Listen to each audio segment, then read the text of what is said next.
Qu'est-ce qui m'a motivé? Mon Dieu, plein de choses. C'est surtout améliorer la qualité de vie des citoyens et des citoyennes. C'était vraiment pour apporter un plus à ma communauté. J'avais le goût de m'investir, de donner. Moi, j'avais vraiment envie de contribuer à transformer ma communauté, à être partie prenante de ça, puis à œuvrer à quelque chose de plus grand. Je me sentais là, bien pris dans la ville de Trois-Rivières. J'en faisais partie. C'est la continuité de ce que je faisais déjà comme engagement. Qu'on soit une grande ville, un petit village, on a sensiblement les mêmes défis parce que les gens, on est appelés à prendre des décisions et le courage décisionnel se fait aussi dans les petits villages que se fait dans les grandes villes. On ne peut pas être des spécialistes en tout, puis on doit souvent là, se référer à des experts, aller chercher de l'information et puis ça fait en sorte que parfois, lorsque vient le temps de décider, on est à la merci de tous ceux qui nous influencent.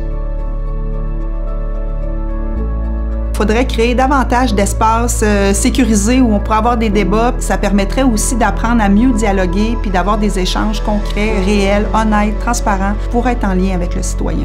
Disons que l'UMQ a vraiment joué un rôle de premier plan.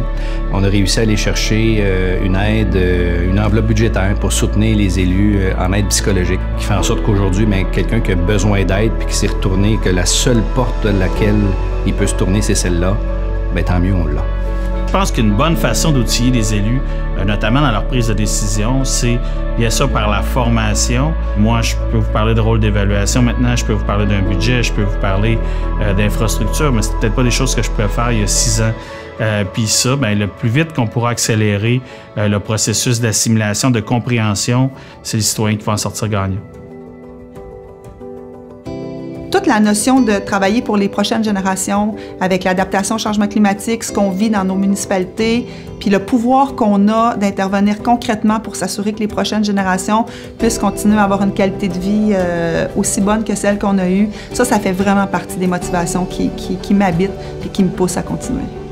Chaque matin, quand je me rends au bureau, j'ai l'impression que je vais changer quelque chose. J'ai aucune idée de ce que va être ma journée, mais je sais qu'il va se passer quelque chose. J'ai encore la même passion, j'ai encore le même dévouement et l'engouement à faire en sorte de faire atterrir des projets dans ma municipalité. Je fais pas ça tout seul. J'ai une équipe de 600 employés avec moi qui travaillent, qui amènent les orientations du conseil. Donc, quand on voit aussi que nos employés sont fiers de ce qu'ils font, c'est motivant aussi. Je pense qu'il reste encore des personnes engagées, des personnes passionnées par le milieu municipal qui souhaitent voir des choses arriver dans leur communauté, dans leur village. Je pense qu'il y a du maillage plus intensif qui pourrait se faire entre les élus et les jeunes. Il y a plusieurs municipalités qui ont des comités jeunesse, donc qui permettent aux jeunes de pouvoir se rapprocher un peu de la politique, d'avoir aussi un impact à travers les projets qu'ils peuvent déposer et de leur expliquer en fait que la politique municipale, c'est pour tout le monde. La politique municipale va être appelée à prendre de plus en plus de place, d'autant que les citoyens souhaitent aussi prendre de plus en plus de place. On voit de plus en plus, je pense, d'élus municipaux qui sont au front.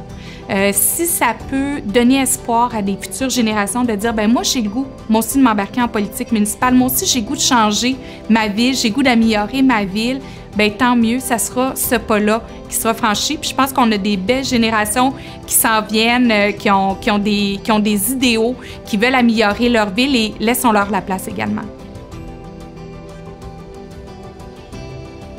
J'espère qu'on va vivre cette espèce de vague de fierté-là d'être élu. Je souhaite que ce soit l'ambiance qui nous anime là, cette journée-là, qu'on reparte aussi avec un petit peu plus de fierté, de solidité, de solidarité entre nous.